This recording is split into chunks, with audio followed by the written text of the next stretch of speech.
иттилоъ дода шуд ки лоиҳаи маҷмӯаи дунёи афсонаро корхонаи воҳиди давлатии лоиҳакаши шаҳри душанбе дар асоси фармоиши корхонаи воҳиди давлатии ширкати алюминии тоҷик таҳия карда онро дар майдони 2.5 гектар бунёд карданд.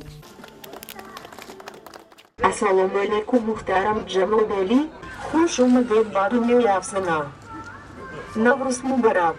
дунёи афсона дар ҳудуди муассисаи давлатии боғи фарҳангу фароғатӣ ба номи Садриддин Айнӣ сохта шудааст ва он дорои 11 намуд майдончаву таҷҳизоти дилхушӣ мебошад. дастгоҳҳо асосан барои кӯдакони синни то 12 сола пешбинӣ шудааст. маҷмӯаи дилхушии кӯдаконаи дунёи афсона бо дастури пешвои миллат муҳтарам Эмомалӣ Раҳмон сохта шуда, нишона аз таваҷҷӯҳи беандозаи сарвари давлат нисбат ба насли ояндаи кишвар мебошад. зимни шиносоӣ бо шароити муосири маҷмӯа, президенти мамлакат муҳтарам Эмомалӣ Раҳмон ба сифати корҳои сохтмонӣ баҳои баланд дода ба масъулон барои бештар намудани шумораи чунин марказҳои дилхушӣ барои кӯдакону наврасон дастуру ҳидоятҳо доданд.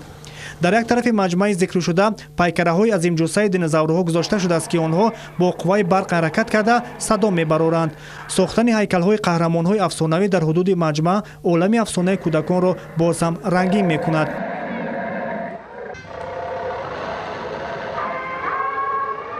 дар рӯзи ифтитоҳи дунёи афсона як аз аввалинҳо шуда 20 нафар кӯдакон ки дар асоси иқдомҳои навбатии инсондӯстонаи президенти ҷумҳурии Тоҷикистон муҳтарам Эмомалӣ Раҳмон ба таври ройгон ҷарроҳии нуқсонҳои модарзодии дил гузаронданд ба истироҳат фаро гирифта шудаанд. пас аз гузарондани амалиёти ҷарроҳӣ ин кӯдакон комилан саломату бардам гардида имкон пайдо карданд ки ба мисли дигар ҳамсолони худ ба бозиҳои серҳаракат машғул шаванд. кӯдакон аз шаҳру ноҳияҳои вилояти мухтори кӯҳистони Бадахшон, Суғду Хатлон ва дигар минтақаҳои ҷумҳурӣ мебошанд. падару модарони кӯдакони ҷарроҳишуда ба пешвои миллат изҳори сипосу миннатдории худро баён доштанд, зеро табобати чунин бемориҳои дил дар хориҷи кишвар ва он ҳам бо харҷи зиёди маблағ гузаронида мешуд. ман истиқоматкунандаи ноҳияи Дарвоз, деҳаи Зиғар, сипосгузории худро ба ҷаноби олӣ мерасонам ки дар ин рӯзҳои сахте ки фарзанди мо дар бемории нуқсони модарзодӣ қалб буд, моро дастгирӣ карданд, дубора фарзанди моро барои мо дод. дар ин рӯзҳои сахт мо ташаккури худро бозам мегӯям, сипосгузории худам чун мекунам ки раҳмат, ташаккури зиёд. мен Бегматов Маҳмуд Бутиярович Jaloliddin Balxi nohiyasidan bo'laman. Shu prezidentimizga rahmatnoma aytmoqchiman ki mana o'g'limizni parok sersa dil yurak kasalligidan mana ikkinchi marta bizga qaytarib berdi.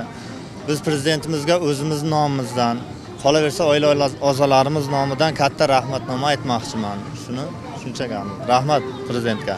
ما ساکن ناحیه آوان minnatdorgi خودرو با پشوای ملت پرزیدنت جمهوری امامعلی رحمان میرسانیم که امروز فرزندان ما صحت سلامت در گردی همسالان خود بازی میکنند، جراحی گذراندند.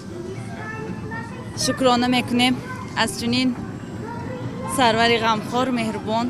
امروز ما همراه اون کودکانی که گوییم 2 هفته پیش یا 10 روز پیش عملیات جراحی گذاشتند، در این روزی آفتابی پیش از نوروزی سیر و کشت کردیم و این باغ با باغی و این امکانیت پیدا شد برای کودکان که میتوانند فعالانه از سیر و گشت کنند، از بازی هایی که در اینجا هست امکانیت استفاده برند و گفتم ممکن است که اقدام پیشگرفته جناب عالی با 20 کودک حیاتی دوباره بخشید، با 20 عائله آرامی بخشید، با پدر و مادرایی که شبها تا سر فکر میکردن، گریه میکردن چطور کودک خود رو نجات دهند، سلامت کنند.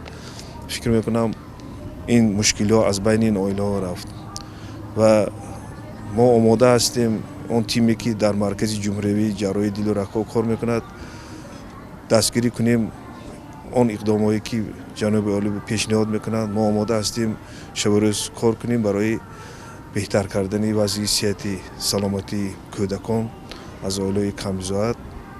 فکر میکنم مقدار این بیمارو کم شدن میگیرد. дар як гӯшаи иншооти фароғатии кӯдаконаи дунёи афсона барои ҷавонону наврасон 2 майдончаи варзишии намудҳои волейбол, баскетбол, футболи хурд, теннис ва таҷҳизоти алоҳида барои тамрини бадан бунёд карда шудааст. хурсандибахш он аст ки дар ин маҷмӯаи навбунёд 10 нафар занону мардон бо кори доимӣ ва маоши хуб таъмин шудаанд.